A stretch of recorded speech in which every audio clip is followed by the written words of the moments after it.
हम पढ़ेंगे सबसे पहले प्रकाश का अपवर्तन। अपवर्तन क्या होता है, उसके बाद ग्लास स्लैब द्वारा अपवर्तन, और उसके बाद प्रतिबिंब, गोली लेंस पढ़ेंगे और गोली लेंस से संबंधित कुछ ना कुछ प्रतिबिंब के बारे में पढ़ेंगे। तो क्या होगा, अपवर्तन होगा। जैसे ही माध्यम चेंज होगा वैसे ही क्या होगा, अपवर्तन होगा। तो यहाँ पर अभिलंब बनाओ, इनका रेशियो क्या होता है, अनुपात किसका, साइन आई और साइन आर, इनका जो अनुपात होता है वो अनुपात कैसा होता है, हमेशा नियतांक। चिन्ह परिपाटी को, अब चिन्ह परिपाटी को समझने के लिए सिर्फ आपको एक बिंदु से दोस्ती करना पड़ेगी।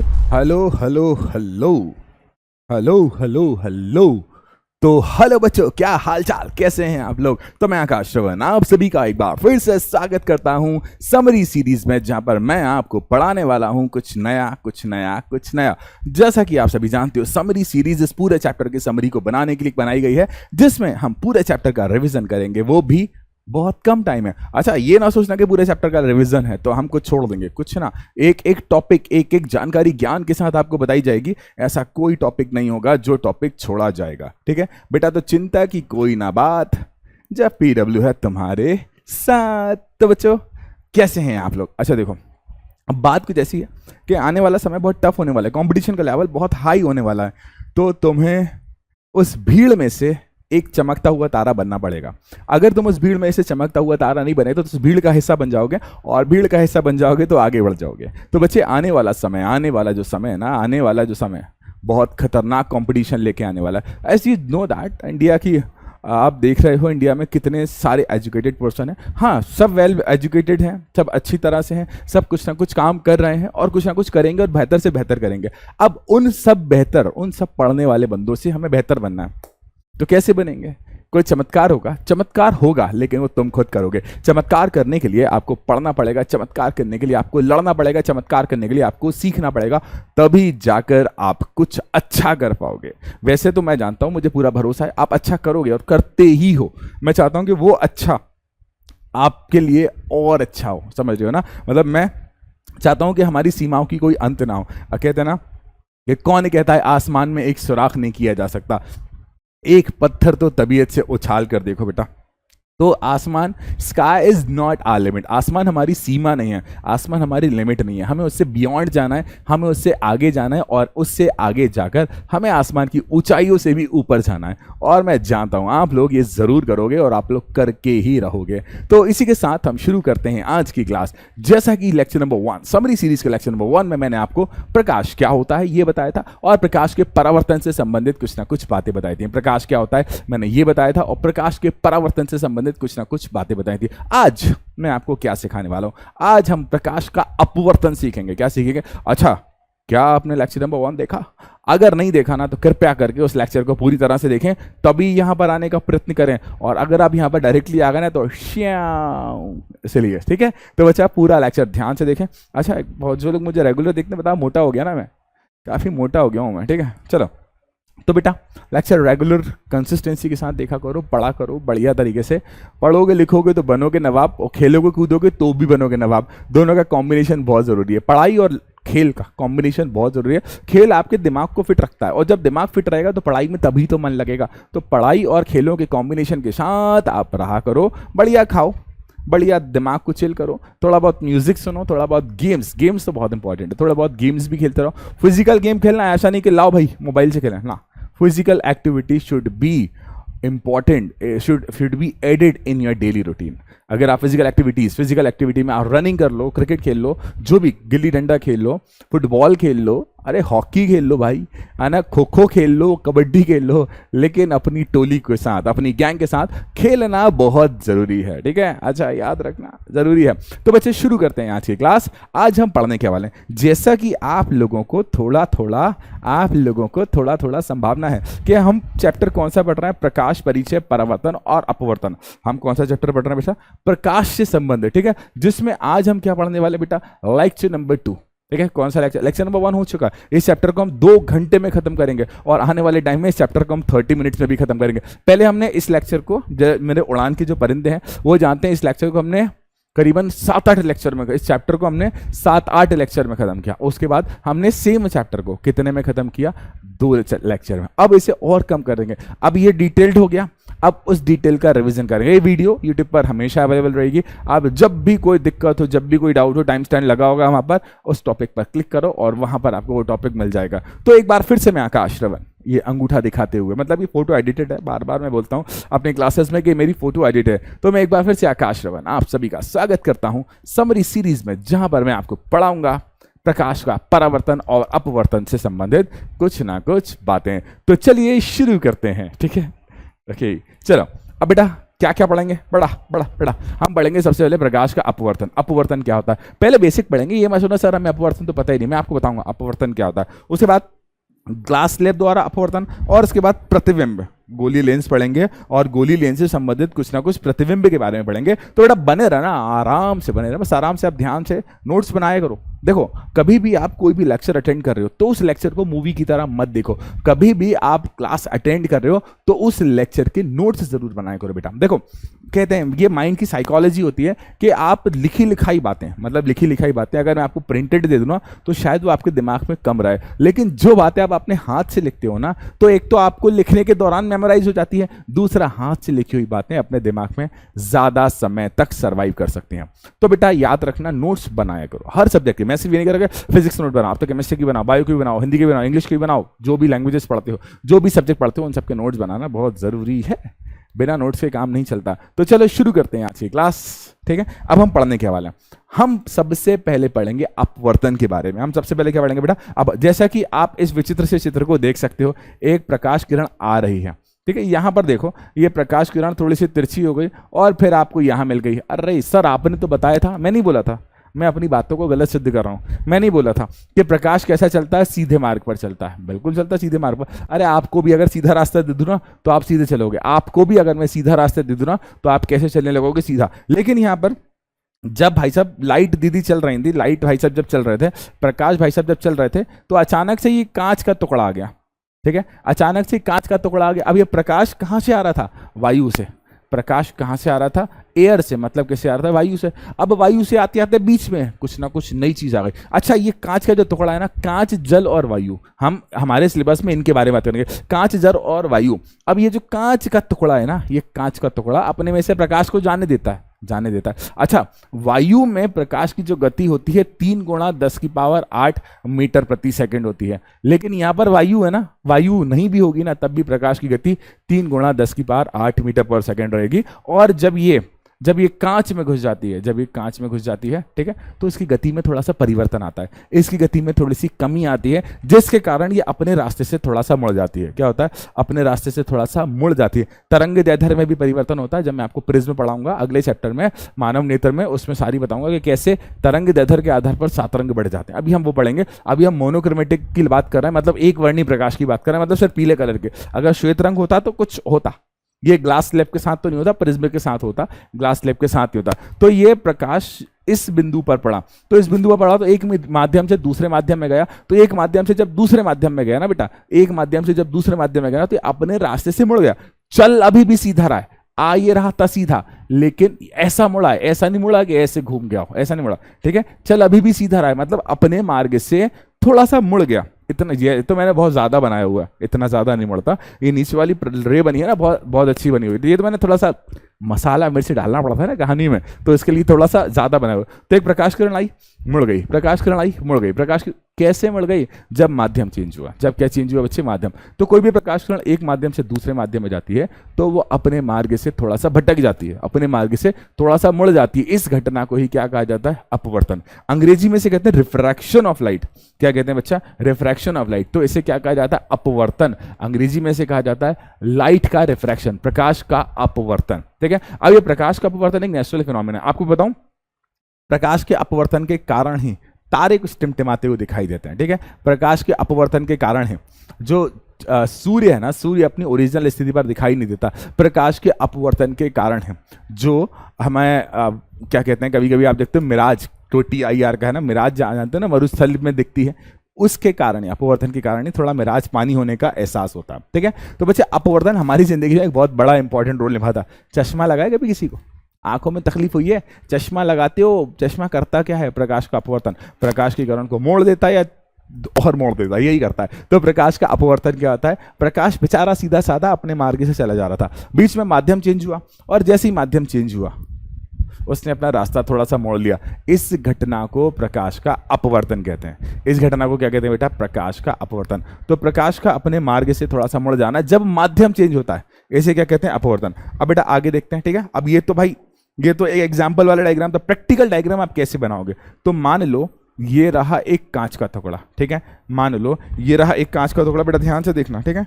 मान लो ये रहा एक कांच का टुकड़ा, ठीक है। ये कांच के टुकड़े में से पहले वाला जो हिस्सा है वो, मतलब ये जो पहला माध्यम क्या है? वायु।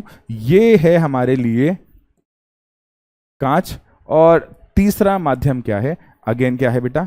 वायु, ठीक है। तो यदि कोई प्रकाश किरण, अगर तीसरे माध्यम को ना भी लेंगे ना तो हमारे लिए भी चल जाएगा, तीसरे माध्यम की बात अभी हम थोड़ी देर से करेंगे। तो यदि कोई प्रकाश किरण आती है तो इस प्रकाश किरण को जाना चाहिए सीधा, जाना चाहिए। कैसे जाना चाहिए बेटा? सीधा। लेकिन ये जिस बिंदु पर मिल रही है, जिस बिंदु पर ये सतह परिवर्तित कर रही है, ये माध्यम परिवर्तित कर रही है। देखो वायु था, वायु से इस बिंदु पर कहां आ रही है? जल में आ रही है, ठीक, सॉरी माफ करना, कांच में आ रही है। तो जिस बिंदु पर ये अपने माध्यम में परिवर्तन करती है, उस बिंदु पर ये अपने रास्ते से थोड़ा सा मुड़ जाती है। अच्छा, हो सकता है वो यहां मुड़ जाए या हो सकता है वो यहां मुड़ जाए। ये कैसे मुड़ती है अभी मैं बताता हूं थोड़ी देर से, ठीक है। अभी आप इतना याद रखो कि प्रकाश जब भी माध्यम चेंज करती है तो जिस बिंदु पर वो दूसरी सतह से टकराती है, जिस बिंदु पर वो दूसरी सतह से टकराती है, उसी बिंदु पर वो माध्यम के अंदर एंटर होती है, दूसरे माध्यम में एंटर होती है। और जिस बिंदु से वो दूसरे माध्यम में एंटर होती है ना, उस बिंदु पर वो अपने मार्ग से थोड़ा सा भटक जाती है।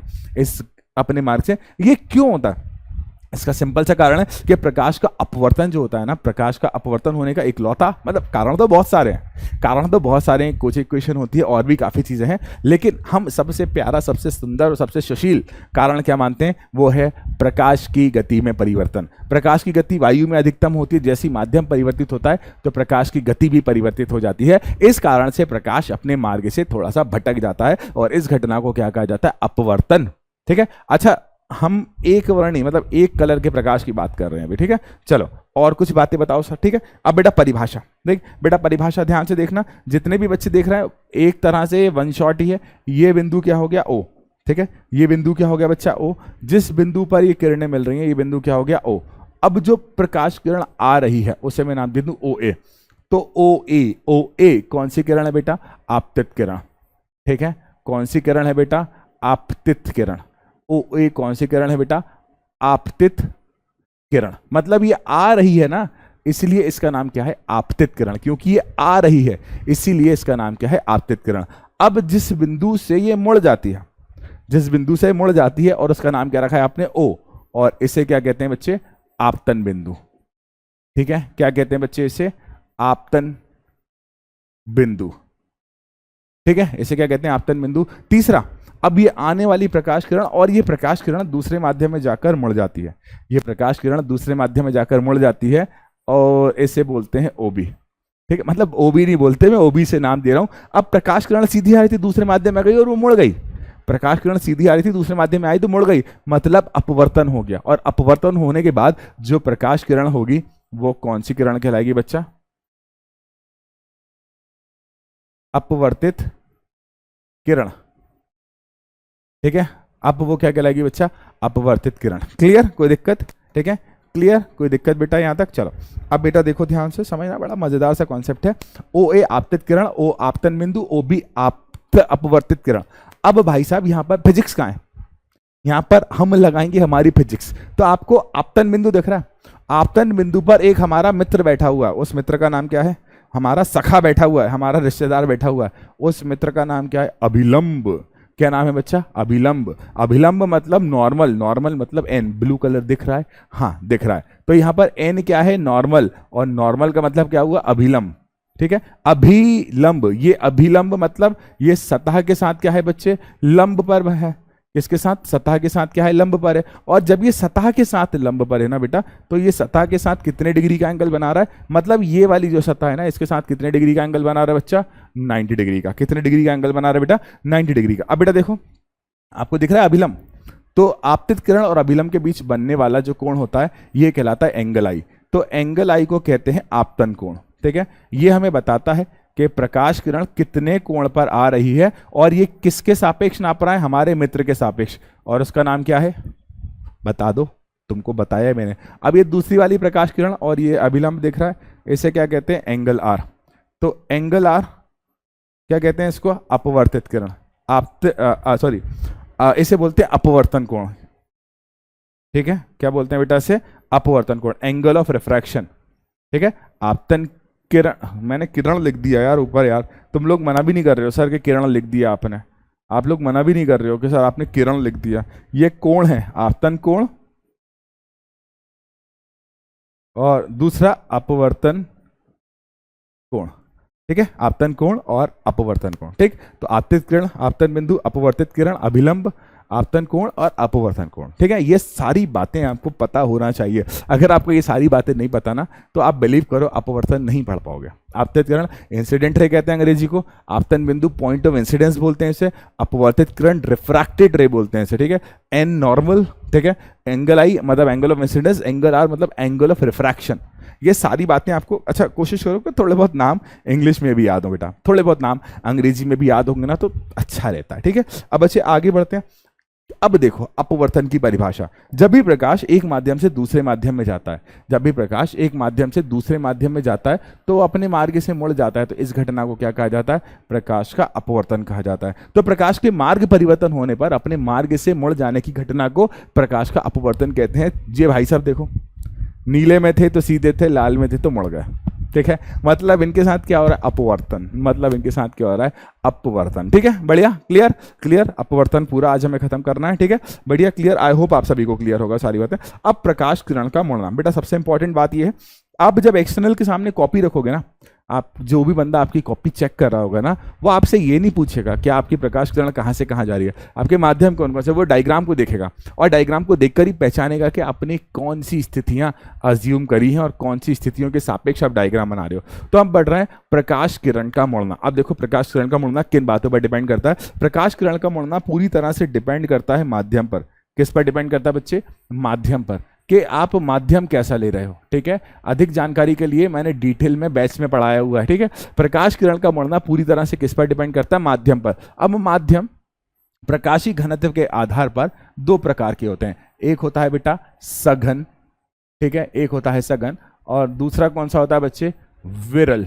एक कौन सा होता है बेटा, सघन, और दूसरा कौन सा होता है बेटा, विरल। एक होता है सघन और दूसरा कौन सा होता है बच्चे, विरल। अब बेटा सघन माध्यम मैं आपको बड़े साधारण तरीके से बता दूं, सघन और विरल कैसे याद रखोगे। सघन माध्यम वो होते हैं जिसमें प्रकाश की गति कम होती है और विरल माध्यम वो होते हैं जिसमें प्रकाश की गति ज्यादा होती है, ऐसे याद रखोगे। ठीक है, क्या बता रहा हूं बेटा मैं, सघन माध्यम वो होते हैं जिसमें प्रकाश की गति कम होती है और विरल माध्यम होते हैं जिसमें प्रकाश की गति ज्यादा होती है ना। अब देखो ऐसे, अब हम कैसे पहचानेंगे, अगर आपको ठोस माध्यम मिलता है, अगर आपको ज्यादा से ज्यादा ठोस माध्यम, जैसे कि अगर मैं द्रव्य और गैस की बात करूंगा, मैं उदाहरण देकर बताता हूं, जैसे मान लो एयर मतलब जल और वायु मान लेते हैं हम। ठीक है, वायु और क्या मान लिया बच्चे, जल। ठीक है, तो वायु और जल के जोड़े में जल क्या है, घनत्व, मतलब ये घनत्व ज्यादा रखता है, तो ये कौन सा माध्यम हो गया, सघन, और ये कौन सा माध्यम हो गया, विरल। अब मैं बात करूं यहां पर जल और कांच की, तो भाई जल और कांच में से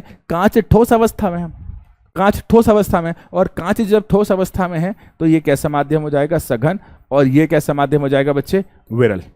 ये अभी शॉर्ट ट्रिक्स हैं। ठीक है, तो बेटा वायु, विरल, जल, सघन, मतलब ये आप सघन और विरल का निर्धारण किस बात पर करोगे, आप सघन और विरल का निर्धारण करोगे इसके जोड़े को देखकर। अगर आपने इस जोड़े को ध्यान से नहीं देखा ना, अगर आपने जोड़े को ध्यान से देखा ना, सघन और विरल का बिल्कुल भी नहीं कर पाओगे। चलो रफ करें इसे, चलो रफ करें बेटा ध्यान से। ठीक, चलो चलो चलो चलो चलो चलो चलो चलो चलो। अब बेटा देखो, अब अच्छे मान लो एक माध्यम है, ठीक है, और यहां पर ये माध्यम है वायु, ठीक है, यहां पर ये माध्यम है वायु और यहां पर ये माध्यम है जल। ठीक है, कांच भी मान सकते हो। अब दूसरी स्थिति, ठीक है, अब यहां पर ये माध्यम है जल और ये माध्यम हमने क्या मान लिया बेटा, वायु। ठीक है, अब बेटा ध्यान से देखना, ध्यान से देखना, एक प्रकाश किरण आती है, एक प्रकाश किरण आती है और इस प्रकाश किरण को जाना था सीधा, पर ये क्या सीधी जाएगी, पर ये क्या सीधे, अरे अपवर्तन होगा, माध्यम चेंज हो रहा है ना, तो क्या होगा, अपवर्तन होगा। जैसे ही माध्यम चेंज होगा वैसे ही क्या होगा, अपवर्तन होगा। तो यहां पर अभिलंब बनाओ, ठीक है। अब वहां देखते हैं, एक प्रकाश किरण आती है, ठीक है, इसको जाना था सीधा, लेकिन बताओ, सच बताओ, तुम लोग बता दो, क्या ये सीधी जाएगी? सच बताना, क्या ये सीधी जाएगी? बिल्कुल नहीं जाएगी। ये क्या करेगी, अपने मार्ग से भटक जाएगी। कहां भटकेगी? यही तो जानने के लिए हम इस टॉपिक को पढ़ रहे हैं। तो बेटा इसे डिसाइड करने के लिए, इसे जानने के लिए आपको सबसे पहले माध्यम देखना है कि वायु और जल में से वायु क्या है, विरल माध्यम है, ठीक है, मैं वी लिख रहा हूं, और जल क्या है, सघन माध्यम है। और यहां देखो, जल और वायु में से जल कैसा माध्यम है, सघन माध्यम है, और वायु कैसा माध्यम है, विरल माध्यम है, ठीक है। तो जब भी कोई प्रकाश किरण विरल से सघन में जाती है तो वो अभिलंब के पास आ जाती है। कहां जाती है बच्चे? अभिलंब के पास, ठीक है। और जब भी कोई प्रकाश किरण सघन से विरल में जाती है तो वो कहां चली जाती है, दूर चली जाती है। अगर आप इस डायग्राम को ध्यान से देखो, मैं आपको बताऊं, यहां पर प्रकाश किरण तेज चल रही थी और यहां पर आई तो उसकी गति कम हो गई। सघन में आकर गति कम हो जाती है ना, तो गति कम हो गई, इसलिए वो यहां मुड़ गया, ठीक है। अब देखो यहां पर वो धीरे चल रही थी, जल सघन था, और जैसे ही इसमें आ गई वायु में तो उसकी गति तेज हो गई, तो तेजी से बाहर निकली। इस कारण से ही ऐसा होता है। अब बेटा थोड़ी सी फिजिक्स और लगा लें यहां पर, ठीक है। अब बेटा देखो, ये कोण क्या है, दैट इज एंगल आई, और ये कोण, ये क्या है, एंगल आर। तो अगर आप ध्यान से देखो, एंगल आई बड़ा है एंगल आर से, ठीक है, एंगल आई बड़ा है एंगल आर से। साफ नहीं लिखा है, इसको अपन साफ कर देते हैं, ठीक है। क्या है बेटा, एंगल आई बड़ा है एंगल आर से, ठीक है। अब यहां पर ये रहा एंगल आई, ठीक है, और यहां पर ये रहा एंगल आर, ठीक है। तो यहां पर एंगल आर बड़ा है एंगल आई से, ठीक है। तो आप कोण को देखकर भी पता लगा सकते हो कि प्रकाश किरण किस माध्यम से किस माध्यम में जा रही है। अब जल्दी बता दो, आया या नहीं? कैसे बताओगे? रिकॉर्डेड क्लास यार, लाइव क्लास तो है नहीं। लाइव क्लास होती तो शायद कमेंट करके बता देते। कमेंट करते जाना, मैं देख लूंगा। सॉरी बच्चों, पानी पी रहा था, 1 सेकंड वेस्ट हो गया आपका, कोई दिक्कत है, 1 सेकंड स्पीड बढ़ा लूंगा मैं। चलो आगे बढ़ते बेटा। अब यदि आप परावर्तन सीखना चाहते हो, यदि आप, अभी हम बेसिक्स पढ़ रहे हैं बेटा, यदि आप परावर्तन के बारे में जानना चाहते हो तो परावर्तन के नियम आपको जानना बहुत जरूरी है। देखो बेटा, परावर्तन के नियम, मान लो एक सतह, ये रही एक सतह, इस सतह पर एक प्रकाश किरण आती है और ये प्रकाश किरण कैसे निकल जाएगी, सीधी? नहीं, बिल्कुल नहीं, ठीक है। अब भाई मैं सिर्फ एक इमेजिनेशन कंडीशन मान रहा हूं, इमेजिनरी कंडीशन। ये हो गई आई, ये हो गया आर। अब ये सघन है या विरल है, अब आप पहचानना जानती हो कि कौन सा माध्यम सघन होगा और कौन सा माध्यम विरल होगा, आप बता देना, ठीक है। अब बेटा देखो परावर्तन के नियम। अब जैसे हमने अपवर्तन पढ़ा था ना, जैसे हमने रिफ्लेक्शन पढ़ा था ना, तो लॉज ऑफ रिफ्लेक्शन भी पढ़े थे, उसी तरह से अब हम पढ़ रहे हैं परावर्तन। तो परावर्तन के भी कुछ ना कुछ नियम पढ़ेंगे। अब देखो बड़े शानदार तरीके से देखो, डायग्राम को ध्यान से देखो। क्या आपको आपतित किरण दिखाई दे रही है या नहीं? अभी देखो मैं तो सुन नहीं पा रहा हूं, लेकिन आप हाँ या ना में जवाब देना, खुद को बताना। क्या आपको आपतित किरण दिखाई दे रही है या नहीं? क्या आपको अपवर्तित किरण दिखाई दे रही है या नहीं? देखो, आपतित किरण, अपवर्तित किरण और अभिलंब, आपतित किरण, अपवर्तित किरण और अभिलंब। देखना बेटा, पहला वाला है ना, पहला नियम बता रहा हूं मैं। आपतित किरण, परावर्तित किरण और अभिलंब तीनों एक ही तल में स्थित होते हैं। पहला है, ठीक है, कि पारदर्शी मीडिया के इंटरफेस पर, है ना, पारदर्शी मीडियम के इंटरफेस पर आपतित किरण, अपवर्तित किरण, आपतन बिंदु, दो पारदर्शी मीडियम के इंटरफेस का अभिलंब सभी एक तल में स्थित होते हैं। मतलब आपतित किरण, अपवर्तित किरण और अभिलंब, ठीक है। अभिलंब ये सारे के सारे कहाँ होते हैं बच्चे? एक ही बिंदु पर, एक ही तल में स्थित होते हैं। अब बेटा देखो, क्या आपको आई दिखाई दे रहा है? अब ये मत पूछना सर आई क्या है, ये आप जानते हो। क्या आपको आर दिखाई दे रहा है? क्या आपको आई दिखाई दे रहा है? क्या आपको आर दिखाई दे रहा है? तो इनका निकालो साइन। साइन तो जानती हो ना, ट्रिग्नोमेट्री में पढ़ा है। और इसका भी क्या निकालो? साइन। तो इनका जो अनुपात होता है ना, इनका अनुपात हमेशा एक नियतांक होता है। इसका अनुपात हमेशा कैसा होता है बच्चे? एक नियतांक होता है। तो जब भी कोई प्रकाश किरण सेम माध्यम से आ रही है, सुनना, यदि आप एयर और ग्लास की बात कर रहे हो, मतलब वायु और कांच की बात कर रहे हो, तो हर बार वायु और कांच के लिए इसका नियतांक, इसका जो रेशो होगा वो नियतांक ही आएगा। तो बच्चे जब आप sine I by sine R करते हो तो वो नियतांक आता है। शर्त ये है कि आपके माध्यम भी नियत होना चाहिए। अगर आप एयर और ग्लास की बात कर रहे हो तो अगली बार भी sine I by sine R निकालोगे तो भी एयर और ग्लास की निकालोगे। अगर आप यहां पर वाटर और एयर की बात करते हैं तो वाटर और एयर के लिए साइन आई और साइन आर हमेशा नियतांक होता। तो बच्चे ये जो नियम है ना, तभी वैलिड है जब आपका माध्यम भी नियतांक हो। वैसे तो हम बहुत सारी जगह से लगाएंगे, वैसे तो सिंगल कंडीशंस वाले क्वेश्चन ही हैं 10th क्लास में, तो उसमें तो आपको ये सिंपल वे में लगाना है। अब बेटा देखो दूसरा नियम क्या कहता है। दूसरा नियम कहता है कि आपतन कोण की ज्या और अपवर्तन कोण की ज्या का अनुपात दिए गए रंग के प्रकाश और मीडियम के जोड़े के लिए स्थिरांक होता है। स्थिरांक मतलब क्या होता है? कांस्टेंट। अच्छा, जोड़े के लिए मतलब समझ लियो ना, वो वाला जोड़ा नहीं, ये वाला माध्यम और ये वाला माध्यम अगर नियत रहेगा तो ये हमेशा क्या रहेगा? कांस्टेंट रहेगा। दूसरा दूसरा दूसरा दूसरा दूसरा अब बेटा इससे स्नेल के नियम से भी जाना जाता है। देखो यहाँ एक बहुत अच्छी लाइन लिखी हुई है, इस नियम को स्नेल के अपवर्तन के नियम से भी जाना जाता है। मतलब यदि आप बात करो स्नेल के अपवर्तन के नियम की, तो स्नेल के अपवर्तन के नियम से भी इसे जाना जाता है, क्योंकि ये स्नेल भाई साहब ने दिया होगा। आप जानते हो ना, जो नियम जो देता है उनके नाम पे कूलाम, भाई साहब ने जो नियम दिया उसका नाम कूलाम का नियम पड़ गया। और उसके बाद अगर हम एम्पियर के नियम की बात करते हैं, एम्पियर भाई साहब ने दिया, उनका किरचॉफ भाई साहब ने जो नियम दिया किरचॉफ का नियम, उनका बायो-सेवर्ट भाई साहब ने जो नियम दिया बायो-सेवर्ट भाई के नियम, जो नियम देता है गॉस की प्रमेय गॉस ने दी थी, कार्ल फ्रेडरिक गॉस, उसी के नाम पर उनके नाम पड़ गए। ठीक है बेटा, तो जब भी कोई वैज्ञानिक देता ना तो उनकी याददाश्त, उनको याद रखे दुनिया हमेशा, उनके नाम पर मात्रक, उनके नाम पर मात्रक भी बनाए जाते हैं। आप कई जगह देखोगे मात्रक भी होते हैं, और उनके नाम पर नियम भी बना दिए जाते हैं। स्नेल्स का नियम वैसे बहुत पुरानी बातें हैं, ये बहुत पुरानी बातें, ये जब फिजिक्स शुरुआत हो रही थी ना तब के नियम है ये, और ये प्राकृतिक घटनाएं, इन प्राकृतिक घटनाओं का अध्ययन हम कर रहे हैं। और आप जानते हो फिजिक्स होता क्या है? फिजिक्स बेसिकली होती है study of natural phenomena. Physics basically होती क्या? Physics is the study of natural phenomena. ठीक है, क्लियर, बढ़िया। तो परावर्तन के नियम के बारे में हमने पढ़ लिया, आगे बढ़ते हैं बेटा। ठीक है, अब अपवर्तनांक क्या होता है? ठीक है, अब बेटा देखो अपवर्तनांक क्या होता है। एक बात याद रखना, हो सकता है आपकी किताब में इसे एन से प्रदर्शित कराओ, या फिर हो सकता है आपकी किताब में किससे प्रदर्शित कराओ? म्यू से। ठीक है, म्यू एक ग्रीक वर्ड है, जैसे हमारे लिए ABCD होती है उसी तरह से ग्रीक में अल्फा बीटा काई राई साई पाई ये सारी चीजें होती हैं, जैसे हमारे लिए अ ई है। तो ये डिपेंड करता है अपवर्तनांक आपकी बुक में कैसा दिया हुआ, हो सकता है एन से दिया हो सकता है म्यू से दिया हो, तो दोनों कंडीशन में वो सही है। अब बेटा देखो ध्यान से, अभी आप पढ़कर आए हो अपवर्तन का दूसरा नियम। ठीक है, एक प्रकाश किरण आती है, वो दूसरे माध्यम में जाती है, तो वो अपने मार्ग से थोड़ा सा भटक जाएगी। ये क्या हो गया? Angle I. ये क्या होगा बच्चे? Angle R. ठीक है, तो बच्चे इनका रेशो क्या होता है? अनुपात किसका? साइन आई और साइन आर। इनका जो अनुपात होता है वो अनुपात कैसा होता है? हमेशा नियतांक। इसका जो अनुपात होता है वो हमेशा कैसा होता है? नियतांक। और ये नियतांक ही कहलाता है रिफ्रैक्टिव इंडेक्स, या फिर क्या कहलाता है बच्चे? अपवर्तनांक। ठीक है बेटा, बेटा एक बात, इस बात को ध्यान से समझना। अब मुझे आंसर दो, प्रकाश किरण पहले माध्यम से आई और दूसरे माध्यम में चली गई। प्रकाश किरण पहले माध्यम से आई और दूसरे माध्यम में चली गई। ठीक है, तो जब भी प्रकाश किरण पहले माध्यम से आती है और दूसरे माध्यम में जाती है, तो वो दूसरे माध्यम में मुड़ती है। पहले तो बेचारी सीधी सीधी आ रही थी यार, तो हम प्रकाश किरण कौन से माध्यम में मोड़ रहे हैं? दूसरे। हम क्या मोड़ रहे हैं भाई? Natural phenomena. तो प्रकाश किरण दूसरे माध्यम में मुड़ती है, और जब प्रकाश किरण दूसरे माध्यम में मुड़ेगी तो अपवर्तनांक भी दूसरे माध्यम का होगा। तो आप इसे कैसे पढ़ोगे? अपवर्तनांक सेकंड माध्यम का विद रिस्पेक्ट टू फर्स्ट माध्यम। ठीक है, अब बेटा देखो दो बातें आपको बताता हूं।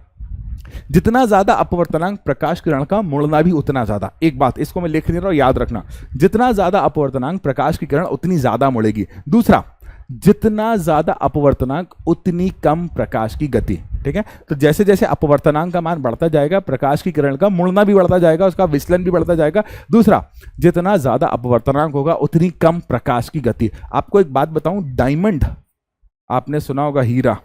ठीक है, मैंने हीरा सही लिखा है क्या? मात्रा यहां से आती है, यहां से आती है। लेट मी चेक, मैं दोनों लिख के देता हूं, दोनों लिख के देता हूं। हीरा, शायद हीरा सही लिख रहा हूं मैं। ठीक है, कंफ्यूज हो जाते कभी कभी, मैं हो जाता हूं। ठीक है, तो बच्चा 2.42 इसका अपवर्तनांक सबसे अधिक होता है। अब बेटा देखो अपवर्तनांक का एक और सूत्र होता है, और अपवर्तनांक का सूत्र होता है, इसे रिप्रेजेंट कर रहा हूं मैं म्यू से। इसका सूत्र होता है पहले माध्यम में प्रकाश की गति बटे दूसरे माध्यम में प्रकाश की गति। अब बेटा देखो, पहले माध्यम में प्रकाश की गति v1 मान लो और दूसरे माध्यम में प्रकाश की गति v2 मान लो। यदि पहला माध्यम एयर है तो रिफ्रैक्टिव इंडेक्स क्या हो जाएगा? c/v। ठीक है, अब क्या हो जाएगा बच्चे? c/v। इसे बोलते हैं निरपेक्ष अपवर्तनांक। क्या बोलते हैं बच्चे? निरपेक्ष अपवर्तनांक। जब भी पहला माध्यम एयर होगा, जब भी पहला माध्यम वायु होगा, तो इस स्थिति में अपवर्तनांक क्या कहलाएगा? निरपेक्ष अपवर्तनांक। और यदि दूसरा माध्यम वायु नहीं है, यदि दूसरा माध्यम वायु के अलावा कुछ भी, तो ये सापेक्ष अपवर्तनांक कहलाएगा, रिलेटिव रिफ्रैक्टिव इंडेक्स, और इस कंडीशन में v1/v2। आप तो ये फॉर्मूला हर जगह लगा देना, और यही फॉर्मूला तो पहला माध्यम में प्रकाश की गति को c से रिप्रेजेंट करते हैं, और यहाँ पर बिल्कुल बिंदास सेम टू सेम लिखा ही हुआ है। ठीक है बेटा, क्लियर। अब आगे बढ़ते हैं बेटा। ठीक है, जब प्रकाश किरण, क्वेश्चन को पढ़ना और फील लाना, और अगर आप लोग मेरी बातों को अभी तक समझे हो ना, तो इसे पॉज करना, इसे पॉज करना और पॉज करके खुद डायग्राम बनाना। जब प्रकाश किरण जल से पानी में जाती है तो किस और है क्या क्या क्या, क्वेश्चन को देखो, प्रकाश किरण जल से पानी में जा रही है भाई, क्या है ये, क्या बवाल है भाई, जल से पानी में जाती है, जल से पानी में जाती है, वाह भाई क्या बवाल है। जल से कहाँ जाती है, व्हाइट कलर से लिख दूं, जल से कांच मान लेते हैं इसमें, ठीक है, जल से कहा जाती है कांच में। तो यदि कोई प्रकाश किरण, जल मतलब वाटर और कांच मतलब ग्लास में जाती है, तो मैं कौन से कलर की, ग्रीन कलर की प्रकाश ले लेता हूँ। तो ये ले ली मैंने ग्रीन कलर की प्रकाश रे। तो ये प्रकाश किरण जा रही है सीधी, क्या ये सीधी जाएगी? यहाँ पर कौन खड़ा होगा, हमारा मित्र, क्या नाम है मित्र का, सेनापति नॉर्मल। अब बेटा देखो, सेनापति नॉर्मल कहता है कि वायु, माफ करना, जल और कांच में से सघन कौन सा है, सघन कौन सा है, कांच, और विरल कौन सा है, वायु। तो जब भी कोई प्रकाश किरण विरल से सघन में जाएगी, जब भी कोई प्रकाश किरण विरल से सघन में जाएगी, तो पास आएगी, अभिलंब के पास आएगी या दूर जाएगी, अभिलंब के पास आएगी। थोड़ा सस्पेंस बना रहा था, कहाँ आएगी, अभिलंब के पास आएगी। याद रखना इन सारी बातों को, ठीक है। अब बेटा देखो, हीरे का रिफ्रैक्टिव इंडेक्स 2.42 है, हीरे का रिफ्रैक्टिव इंडेक्स 2.42 है, मतलब इसका मतलब बताता हूं कि प्रकाश की गति हीरे में 2.42 टाइम कम होगी।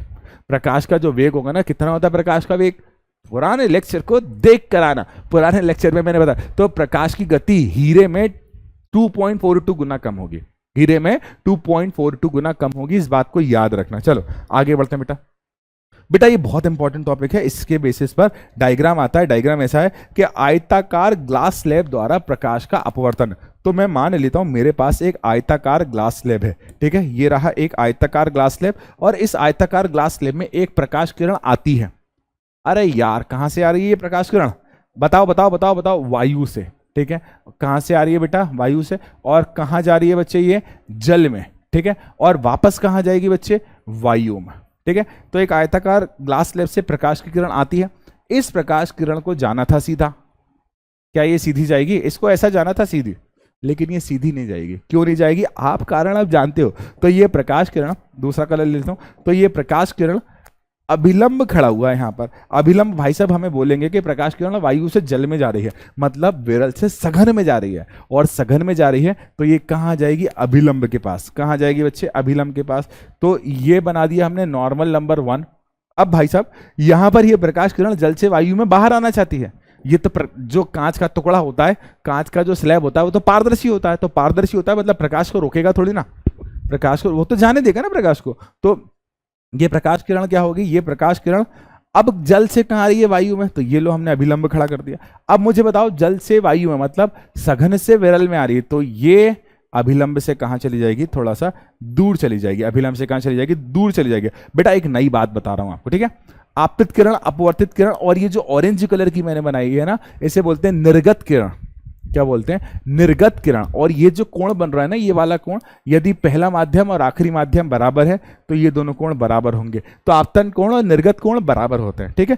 अब बेटा देखो ध्यान से, इस स्थिति में ये जो आपतित किरण और निर्गत किरण है, ये समांतर है। ये कैसी है बच्चे, समांतर है। और इन्होंने जो अपनी स्थिति में परिवर्तन किया उसे बोला जाता है डिस्प्लेसमेंट, विस्थापन, ठीक है। अपनी स्थिति में जो परिवर्तन किया, मतलब भाई ये आ रही थी सीधी, ये लेकिन यहां पर इस दिशा में आ गई, तो बेटा अपनी स्थिति में थोड़ा सा परिवर्तन किया, इसी कारण से ये इसी कारण से आपतित किरण और निर्गत किरण एक दूसरे के समांतर होती है। बढ़िया, चमका, आया या नहीं, ठीक है। अब बताओ आया या नहीं। चलो आगे बढ़ते हैं बेटा। इसके बाद आई होप ये सारी बातें क्लियर होंगी आपको। अब भाई अपवर्तन पढ़ रहे हो और आप गोली लेंस ना पढ़ो, अपवर्तन पढ़ रहे हो और आप गोली लेंस ना पढ़ो, ऐसा तो हो ही नहीं सकता। गोली लेंस तो अपवर्तन की जान है। तो जैसा कि आप जानते हो गोली लेंस पारदर्शी होते हैं। हम गोलीय लेंस इसलिए बोल रहे हैं क्योंकि ये गोलीय सतहों से मिलकर बने हुए हैं। तो दो गोलीय सतहों से लेंस मिलकर बने हुए हैं, दो गोलीय सतहों से मिलकर बने हुए पारदर्शी माध्यम के लेंस हैं। ठीक है,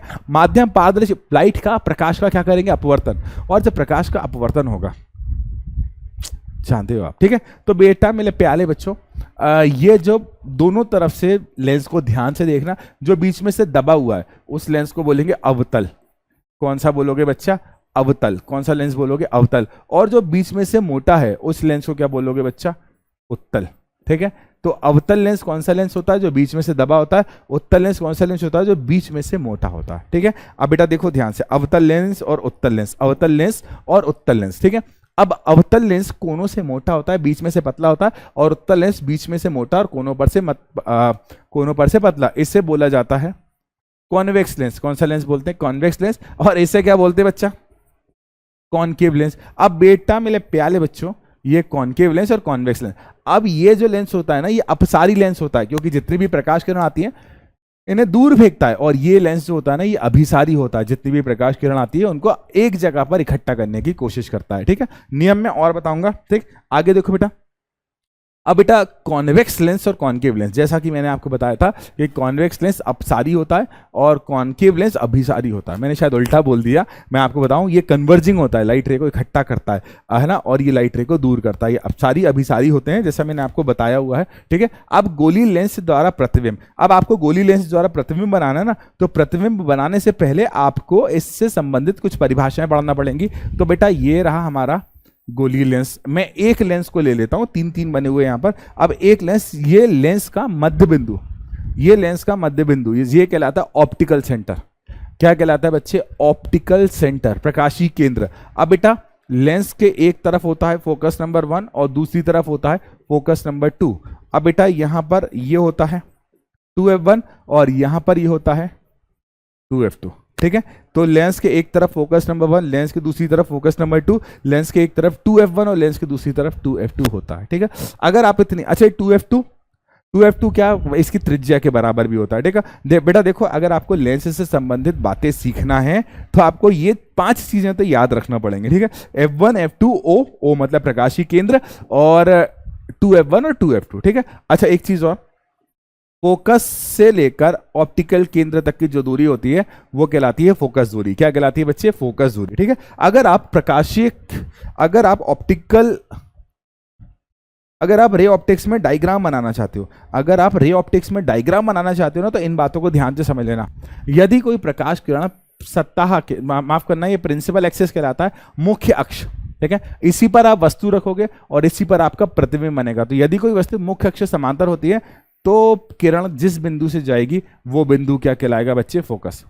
तो यदि कोई प्रकाश किरण समांतर आती है तो वो अपवर्तन के पश्चात जिस बिंदु से जाएगी वो बिंदु क्या कहलाएगा, फोकस। सर इसका उल्टा हो जाए तो, यदि ये प्रकाश किरण फोकस से ही आ जाए तो इस स्थिति में ये कैसी हो जाएगी, समांतर हो जाएगी। ये कैसी हो जाएगी बच्चे, समांतर हो जाएगी। तो यदि पहली प्रकाश किरण किसी भी वस्तु से इस अक्ष के समांतर आती है तो वो फोकस से जाएगी। दूसरी प्रकाश किरण यदि वो आती है फोकस से, कहां से आ रही है, फोकस से, तो वो अक्ष की कैसी हो जाएगी, समांतर। और यदि एक प्रकाश किरण प्रकाशीय बिंदु से आती है तो वो कैसे निकल जाएगी, सीधी की सीधी निकल जाएगी। इसमें किसी भी तरह का कोई भी डेविएशन नहीं होगा, किसी भी प्रकार का कोई भी विचलन नहीं होगा। ठीक है, चलो अच्छा आगे डायग्राम्स, चलो ये 3 नियमों को आधार मानकर अब हम बहुत सारे डायग्राम्स बनाने वाले हैं। इन 3 नियमों को आधार मानकर हम बहुत सारे डायग्राम्स बनाने वाले हैं। बेटा देखो, जिसने मिरर पढ़ा हुआ है ना, वो सारी बातें जानते हैं। दर्पण में भी हमने ये सारी बातें करी थी। अब यदि कोई वस्तु मतलब ऑब्जेक्ट फोकस पर रखा है, यदि कोई वस्तु फोकस पर रखा है, तो ये रहा, क्या रहा बच्चे, फोकस। मैं बहुत छोटे छोटे डायग्राम बनाऊंगा बेटा। ये रहा फोकस, इस फोकस पर एक वस्तु रखी है, पहली प्रकाश किरण समांतर, दूसरी प्रकाश किरण समांतर। ठीक है, अब सामान्यतः क्या होता है, हमारे डायग्राम को आसान बनाने के लिए बीच में ऐसी डैश लाइन बना दी जाती है। तो ये हो गई कैसी, अक्ष के समांतर। ये अनंत पर जाकर मिलेंगे। कहते हैं ना कि दो समांतर किरणें कहां मिलती हैं, अनंत पर। तो इमेज कहां बनेगी बच्चा, एट अनंत पर, इंफिनिटी पर। सर अगर ऐसा हो जाए कि मैंने 2 क्यों लिख दिया सर? अगर ऐसा हो जाए कि वस्तु ही अनंत पर रखी है, अगर वस्तु कहाँ रखी है? अनंत पर, तो अनंत पर अगेन आप चाहो तो बीच में से ऐसी लाइन बना लो, तो अनंत पर कोई वस्तु रखी हुई है, उससे अनंत प्रकाश किरणें आती हैं। हम समांतर प्रकाश किरणों को लेते हैं, तो ये लो, जिस बिंदु पर 2 प्रकाश किरणें मिल जाती हैं वहां पर उसका प्रतिबिंब बन जाता है। और समांतर प्रकाश किरणें कहाँ मिलेंगी? फोकस पर। तो इमेज कहाँ बनेगी बच्चा? फोकस पर। ठीक है, एफ पर। तो बच्चे यदि कोई वस्तु फोकस पर रखी है तो प्रतिबिंब अनंत पर बनेगा, और अनंत पर रखी है तो प्रतिबिंब फोकस। उल्टा हो गया इस कंडीशन का। ठीक है, तीसरी कंडीशन देखते हैं बेटा। यदि कोई वस्तु, देखो इसके लिए मुझे डायग्राम बनाना पड़ेगा पूरा। ये बना दिया F1, ये बना दिया 2F1। याद रखना जितनी दूरी पर F1 और 2F1 है उतनी दूरी पर ही होना चाहिए F2 और 2F2। यदि ऐसा नहीं है तो आपका डायग्राम सही नहीं बनेगा। तो यदि किसी वस्तु को हम 2F1 पर रख दें, कहाँ रख दें बच्चे? 2F1 पर। तो ऑब्जेक्ट रखा है कहाँ पर बेटा?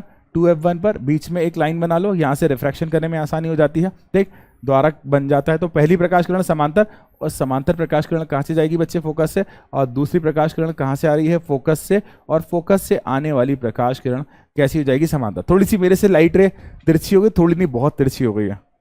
ठीक है, तो यदि कोई प्रकाश किरण कुछ ऐसी आती है, ठीक, यदि कोई प्रकाश किरण कुछ ऐसी आती है तो लाइक आफ्टर रिफ्रैक्शन ये कैसी हो जाएगी बच्चे?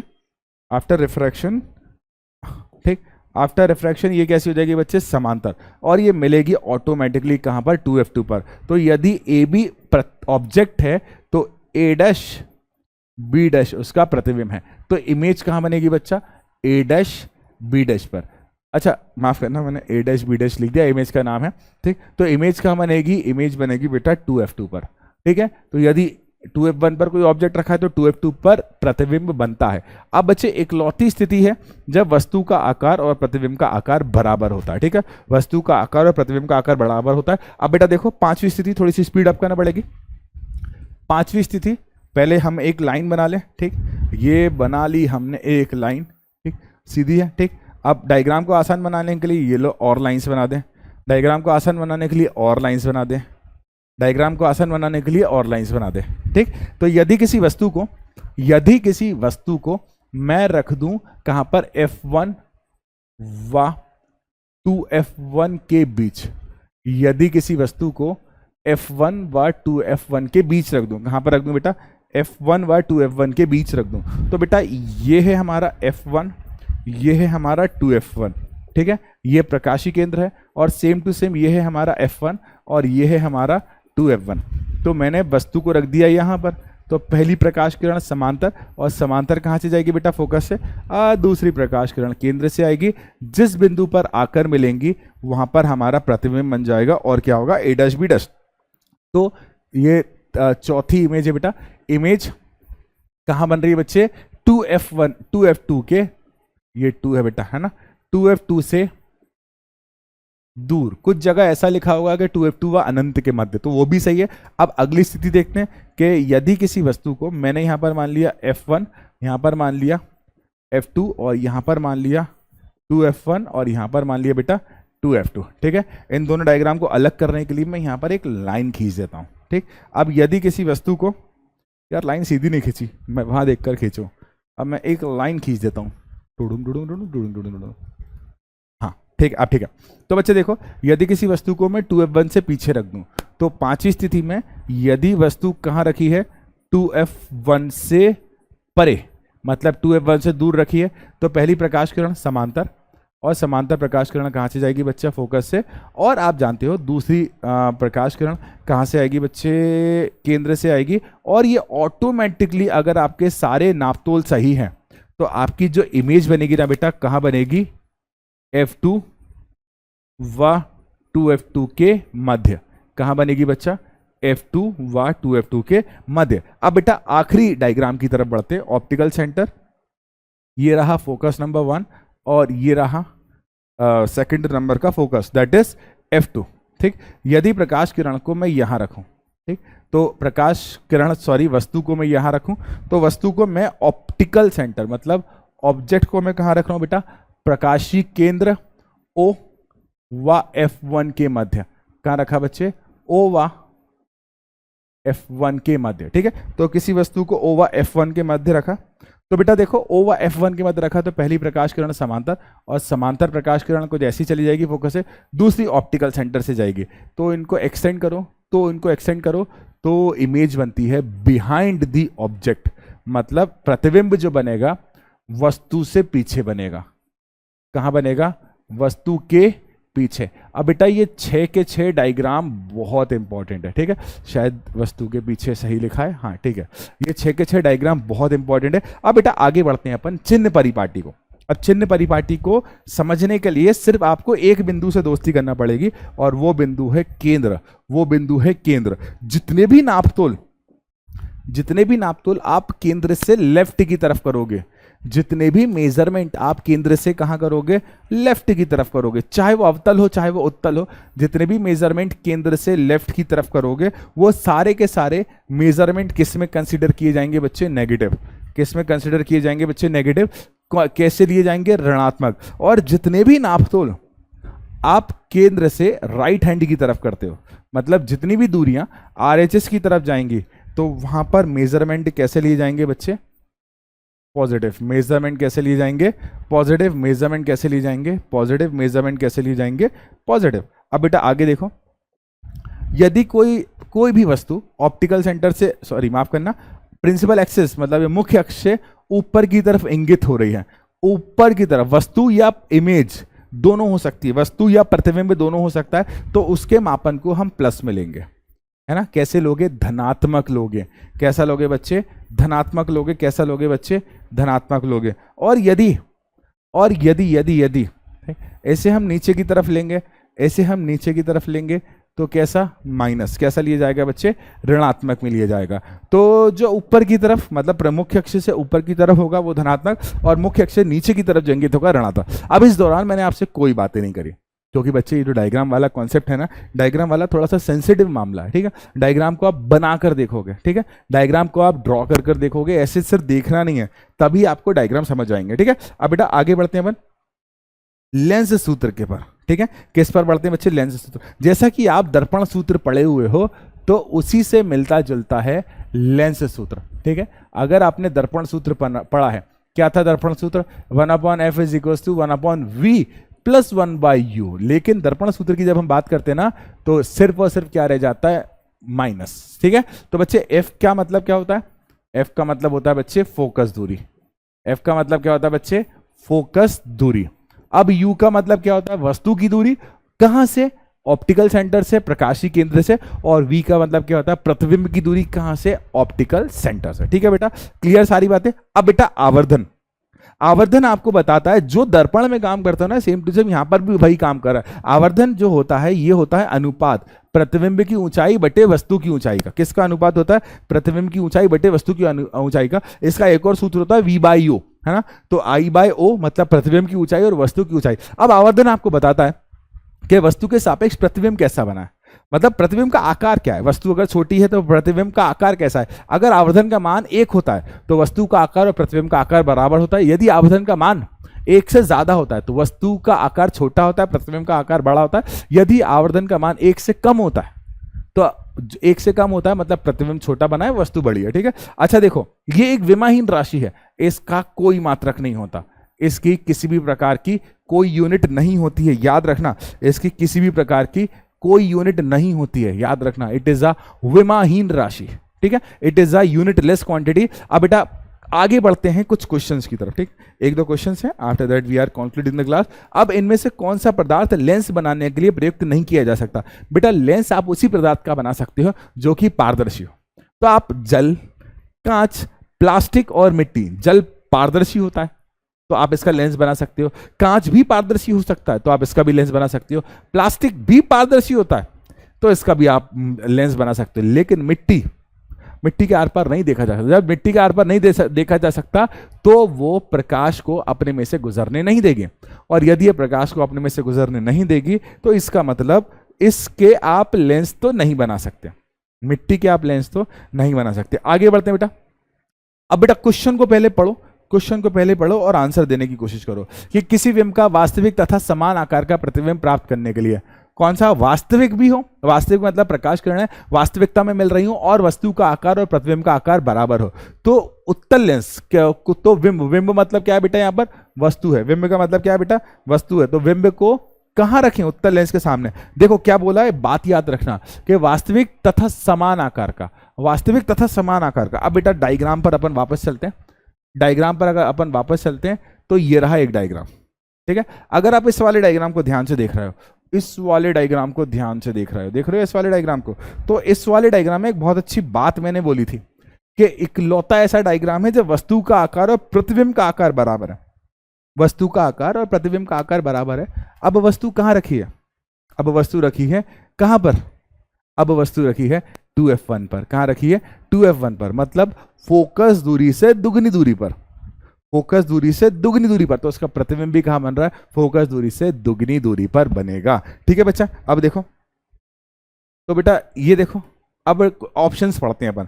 पहला ऑप्शन कहता है कि लेंस के मुख्य फोकस पर, यदि किसी वस्तु को लेंस के मुख्य फोकस पर रखेंगे तो उसका प्रतिबिंब तो अनंत पर बनेगा। दूसरा, फोकस दूरी की दुगनी दूरी पर।